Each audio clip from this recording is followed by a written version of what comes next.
Cette architecture étrange en forme de chapiteau allongé s'appelle le silo. D'une hauteur de 12 mètres sur 9 mètres de diamètre, elle peut accueillir une centaine de spectateurs le long de son escalier en colimaçon. Elle a été imaginée par Boris Gibet pour la création de son spectacle L'Absolu. Le point de départ était vraiment la question du point de vue, de la perception, de la place du spectateur pour qu'il soit vraiment dans une expérience physique et non pas juste qu'il vienne regarder une représentation. Penché au-dessus du vide, le public perd tous ses repères dans un espace qui se reconfigure sans cesse. Au centre du dispositif, un homme, Boris Gibet lui-même ou un autre interprète, se confronte à ses limites réelles ou imaginaires. Je suis parti sur l'idée de l'absolu, d'une quête un petit peu d'un être en recherche de vérité qui cherche à passer un peu de l'autre côté du miroir.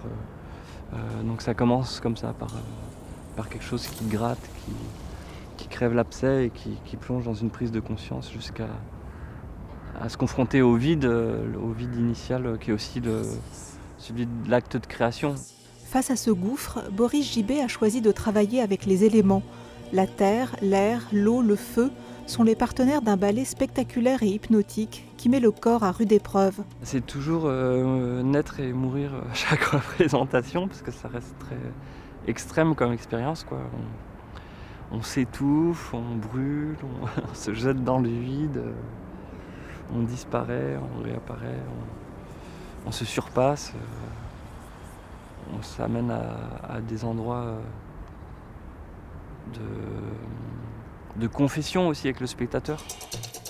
À la croisée du cirque contemporain, de la danse et de la magie, l'absolu est une traversée intime, une prise de risque flamboyante qui ne se laisse enfermer dans aucune case.